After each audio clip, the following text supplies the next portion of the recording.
आदाब अज़ीज़ तलबा व तालिबात, आपकी दरसी किताब चौथी जमात के लिए सितार। एक सबक है छुपा ख़जाना। दिलचस्प है सबक और ये एक कहानी है एक किसान की और उसके 4 बेटों की। कहानी दिलचस्प है और ये एक लोक कहानी है। अब आप जानना चाहेंगे कि लोक कहानी किसे कहते हैं। दरअसल इस कहानी का कोई एक मुसन्निफ नहीं है। जैसे आप मुंशी प्रेमचंद को जानते हैं, उन्होंने एक बहुत मशहूर कहानी लिखी थी ईदगाह। उनकी एक और कहानी है बड़े घर की बेटी। इस कहानी के लिखने वाले मुंशी प्रेमचंद हैं, जो उर्दू के बहुत बड़े अफसाना निगार हैं, नावल निगार हैं। लेकिन ये जो लोक कहानी है छुपा ख़जाना, इसको किसी एक शख्स ने नहीं लिखा है। ये न जाने कब किसने ये कहानी कही थी और सदियों सदियों से ये हमारे लोक आस्थाओं में, लोगों के बीच में ये कहानी पढ़ी जाती है, सुनी जाती है और इससे बहुत कुछ सीखने को मिलता है। ये हमारा मुल्क जो भारत, हिंदुस्तान, जिससे हम सभी बहुत प्यार करते हैं, ये खूबसूरत मुल्क और इस मुल्क की तमाम भाषाओं में, तमाम ज़बानों में ऐसी बहुत सी लोक कहानियाँ हैं और ये तमाम लोक कहानियाँ हमें बहुत कुछ सिखाती हैं। तो ऐसी ही एक कहानी NCERT की इस किताब जो चौथी जमात की है, उसमें है छुपा ख़जाना। ये छुपा ख़जाना क्या है? तो आइए सबसे पहले ये कहानी ही पढ़ते हैं। कहानी पढ़ने के बाद फिर इस कहानी में आए हुए मुश्किल अल्फाज के बारे में बातचीत करेंगे और ये भी देखेंगे कि ये कहानी हमें क्या सबक देती है, हमें इससे क्या सीख मिलती है। तो सबसे पहले हम कहानी पढ़ते हैं। इसमें आप ये भी सीख सकेंगे कि बुलंद ख़्वानी किसे कहते हैं। यानी जब किसी कहानी को पढ़ना हो, कोई नज़्म पढ़ने के लिए आपको दिया जाए, कोई गज़ल पढ़ने के लिए दिया जाए, तो उसे पढ़ने का अपना एक अंदाज़ होता है। आप किस अंदाज़ में पढ़ेंगे ये भी आपको सीखना है। इसे एक आर्ट का दर्जा हासिल है। यानी बुलंद ख़्वानी किसे कहते हैं। हमारे यहाँ दास्तानें लिखी गई हैं। दास्तान सुनाने वाला बहुत दिलचस्प अंदाज में दास्तान सुनाता था। उसकी दिलचस्पी की वजह से लोग दास्तानें सुनते थे। तो आइए सबसे पहले ये कहानी पढ़ते हैं। एक किसान था, उसके 4 बेटे थे।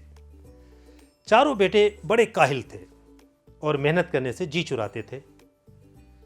किसान अकेला खेत में जाता और सारा काम करता। जब किसान बूढ़ा हो गया तो ज़्यादा मेहनत नहीं कर पाता था, इसलिए खेत से आमदनी कम हो गई। घर का खर्च मुश्किल से चलने लगा। फिर भी बेटों पे कोई असर ना हुआ। एक दिन किसान अपने चारों बेटों को बुलाया और कहा, देखो अब मैं बूढ़ा हो गया हूँ, अब मुझसे ज़्यादा मेहनत का काम नहीं हो पाता है। दूसरों से खेत का काम कराया नहीं जा सकता क्योंकि खेत में ख़जाना छुपा हुआ है। मेरे बाद तुम लोग उसे निकाल लेना, तुम्हारे काम आएगा। बेटों ने कहा, आप हमें वो जगह बताइए जहां खजाना छुपा हुआ है, हम अभी उसे खोद कर निकाल लेंगे।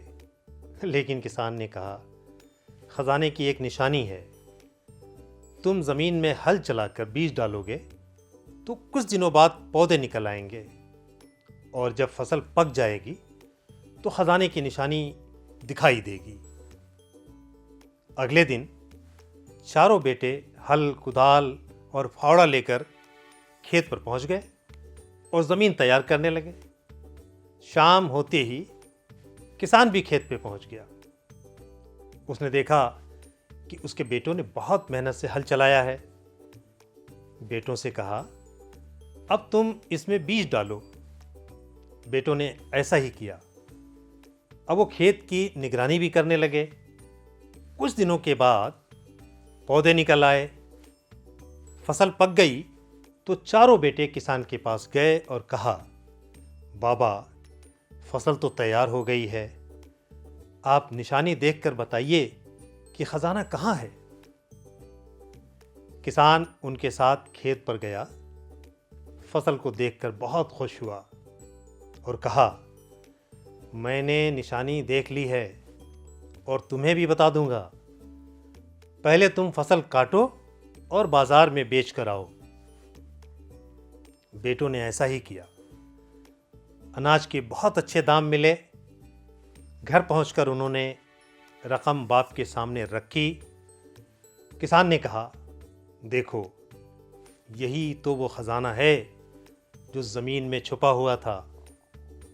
अपनी मेहनत से तुम इसे बाहर ले आए। दरअसल ये कहानी एक सीख देती है हमें। एक किसान है, उसके 4 बेटे हैं।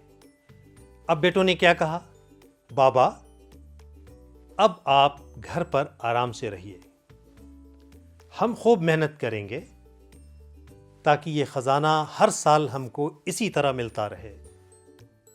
ये एक लोक कहानी जिसमें एक किसान की कहानी है। बच्चों, आप जानते हैं कि किसान कितनी मेहनत करते हैं। ये जो फसल हम खाते हैं, ये जो रोटी हम खाते हैं, ये जो चावल हम खाते हैं, ये खेतों में पैदा होता है। खेत में किसान दिन रात मेहनत करते हैं। हल लेकर जाते हैं, बैल लेकर जाते हैं, उसमें बीज बोते हैं। जब पौधा छोटा होता है उसकी सिंचाई की जाती है। उसके बाद ये फसल तैयार होती है। फिर फसल जब पक जाए, आपने कभी धान या गेहूं की फसल देखी होगी। आप कभी जब गांव की तरफ जाएं तो वहाँ आप देखेंगे कि किसान अपने खेतों में काम कर रहे हैं, उसमें फसल उगा रहे हैं। फसल जब पक जाती है उसे काट कर घर लाया जाता है।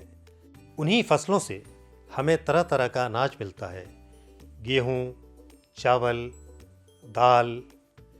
आपने अपने किचन में बहुत तरह के अनाज रखे हुए देखे होंगे जिससे आपकी मम्मी खाना पकाती हैं, जो बहुत ही लजीज जायकेदार खाना आप खाते हैं, हम खाते हैं। जो रोटियां पकती हैं हमारे घरों में, जो चावल पकता है, वो उन्हीं अनाजों से मिलकर बनाया जाता है। वो अनाज कहाँ से आता है? वो अनाज उस खेत से आता है जिस खेत की बात इस कहानी के अंदर की गई है। किसान ने बड़ी ही अक्लमंदी के साथ अपने उन 4 बच्चों से ये बहाना किया कि खेत के अंदर ख़जाना छुपा हुआ है।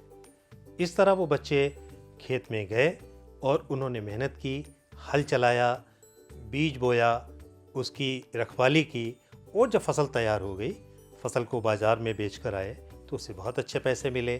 किसान ने कहा, यही तो वो ख़जाना है जो खेत में छुपा हुआ था। और इस तरह वो चारों बच्चे इस बात को समझ गए कि मेहनत का कोई बदल नहीं है। अगर आपने ज़िंदगी में मेहनत किया तो कामयाबी आपको ज़रूर मिलेगी। इस सबक में चूँकि ये लोक कहानी है, कोई बहुत मुश्किल अल्फाज नहीं आए हैं। आपको एक काम ज़रूर दिया जा सकता है कि जब कभी आप सफ़र करें, अपने गांव जाएं, तो खेतों की तरफ ज़रूर जाइए। देखिए कि किसान कैसे मेहनत करते हैं। हम सबको अपने खेतों की तरफ जाना चाहिए।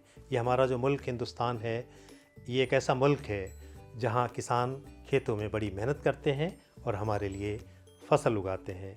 तो बच्चों, आज का ये सबक आपको कैसा लगा, इस पे भी बात कीजिए, इसके बारे में गौर कीजिए और कभी कभी अपने किसान भाइयों के बारे में ज़रूर सोचिए।